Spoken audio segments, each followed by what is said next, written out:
Saudaraku yang dikasihi Tuhan, saya masih terus menyampaikan kabar pewahyuan yang berkaitan dengan pencurahan Roh Kudus. Saya punya pertanyaan yang menggelitik bagi saudara. Apakah benar Anda penuh Roh Kudus?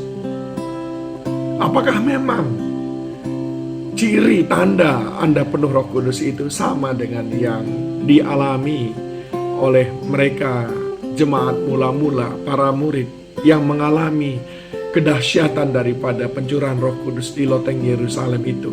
Maksud saya bukan soal bahasa roh, bahasa baru, bukan, tetapi sesuatu yang jauh lebih esensial. Di dalam Kisah Para Rasul pasal yang kedua, ketika hari Pentakosta, maka di sana ada dinyatakan banyak hal tanda penuh Roh Kudus, dan saya melihatnya berbeda sekali dengan orang-orang yang mengatakan hari-hari ini dia penuh Roh Kudus. Nah, saya ingin menyampaikan dengan cepat 5 hal yang terjadi pada waktu itu. Yang pertama adalah ketika Petrus dengan murid-murid yang lain penuh Roh Kudus, maka yang terjadi yang pertama sekali, mereka radikal dalam firman Allah. Itu dicatat di dalam Kisah Para Rasul 2 mulai dari ayat yang ke-14. Maka bangkit Petrus berdiri dengan ke-11 rasul itu, dan dengan suara nyaring ia berkata kepada mereka, "Hai kamu orang Yahudi dan kamu semua yang tinggal di Yerusalem, ketahuilah dan camkanlah perkataan ini. Orang-orang yang tidak mabuk, tetapi itulah yang difirmankan Allah dengan perantara Nabi Yoel akan terjadi pada hari terakhir. Demikian firman Allah bahwa aku akan mencurahkan rohku ke atas semua manusia." Saudara yang dikasihi Tuhan, mereka begitu radikal dengan firman Allah. Sesuatu yang selama ini mereka tidak berani mengatakannya, sesuatu yang selama ini tidak berani mereka ungkapkan. Tetapi ketika mereka penuh Roh Kudus, sungguh Petrus berdiri, dia menyampaikan firman Allah dengan tanpa tedeng aling-aling, tanpa kompromi. Berbeda dengan hal yang saya lihat akhir-akhir ini, saudaraku. Bahkan begitu banyak hamba Tuhan sekalipun kompromi dengan firman Allah, mencoba mendegradasi maksud yang sebenarnya daripada firman Allah itu hanya untuk kepentingan-kepentingan duniawi, kepentingan-kepentingan pribadi. Ciri orang penuh Roh Kudus, dia tidak kompromi dengan firman Tuhan. Dia radikal dalam firman Tuhan. Apapun resikonya, dia radikal dalam firman Tuhan. Yang kedua, ciri orang yang penuh Roh Kudus itu, ciri orang yang hidup dalam Roh Kudus itu adalah mereka itu memenangkan jiwa, saudaraku.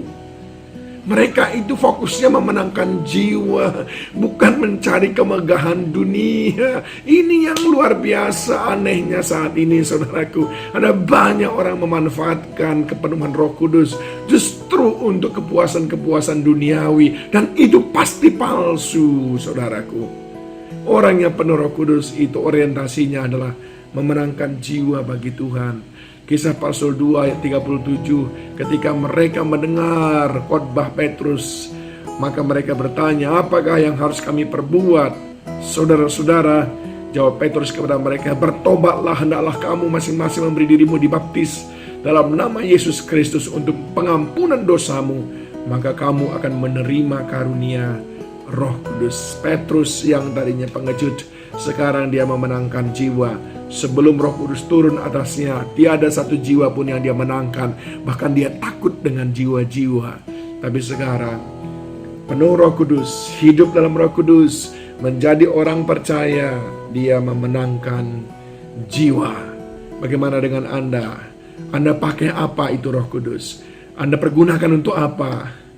Mencari kehormatan, kemuliaan, keuntungan diri sendiri? Itu adalah pemenuhan Roh Kudus yang palsu, saudaraku. Yang ketiga, izinkan saya hari ini berbicara agak keras sedikit, saudaraku. Ciri orang yang penuh Roh Kudus itu, ciri orang yang hidup dipimpin Roh Kudus itu, dia bertekun dalam disiplin rohani. Bertekun dalam disiplin rohani. Apa itu disiplin rohani? Firman pengajaran dia lahap setiap pagi.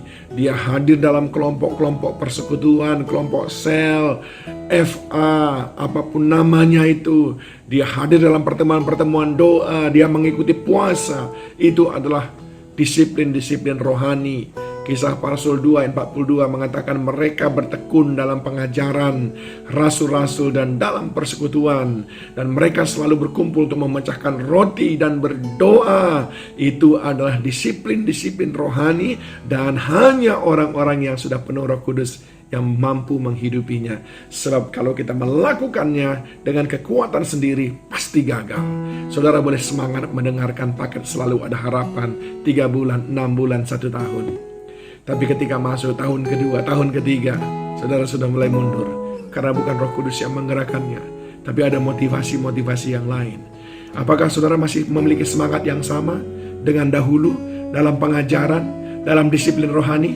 Kalau tidak, saya curiga itu bukan Roh Kudus. Tapi kalau Roh Kudus, dia akan tetap kuat. Dulu, sekarang, sampai selamanya, dia tidak berubah. Yang keempat, orang yang penuh Roh Kudus, digerakkan oleh Roh Kudus, menerima pencurahan Roh Kudus, dia suka komunitas dalam kasih. Dan semua orang, dikatakan dalam Kisah para Rasul 2 ayat 44, yang telah menjadi percaya tetap bersatu. Dan segala kepunyaan mereka adalah kepunyaan bersama. Dan selalu ada dari mereka yang menjual harta miliknya, lalu membagi-bagikannya kepada semua orang sesuai dengan keperluan masing-masing.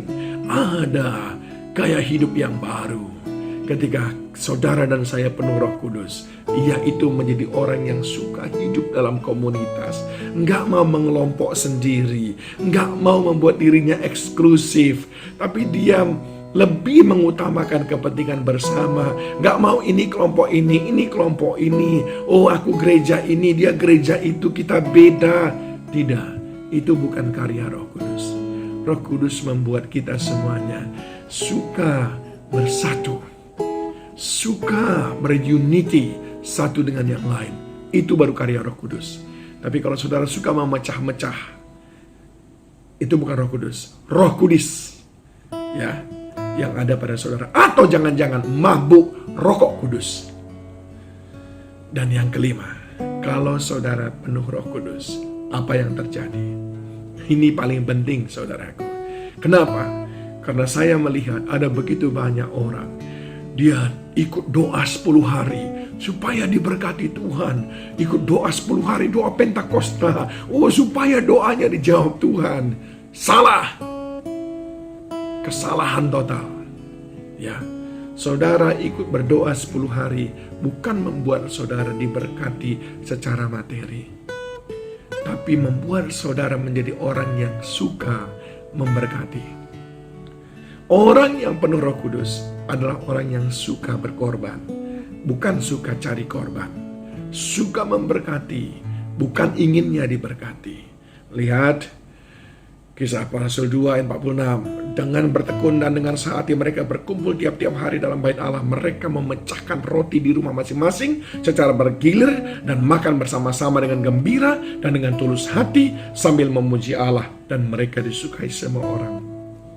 Mereka bawa sesuatu dari rumah, dibawa ke tempat persekutuan, bawa ke tempat FA, bawa ke sel grup, bawa ke gereja, untuk diberikan kepada orang lain. Sementara mereka sendiri tidak memusingkan apakah mereka akan diberkati Tuhan atau tidak. Karena dia tahu itu sudah otomatis, itu rumus. Pasti diberkati Tuhan. Kalau engkau suka memberkati, berilah, maka kamu akan diberi. Itu kalau sudah penuh Roh Kudus. Yang kau kejar adalah kesempatan memberkati, bukan mengejar berkat itu sendiri. Ayo, izinkan kembali saya bertanya, apakah benar engkau penuh Roh Kudus? Apakah benar engkau sudah penuh Roh Kudus? Mari renungkan bersama-sama. Tuhan Yesus memberkati saudara.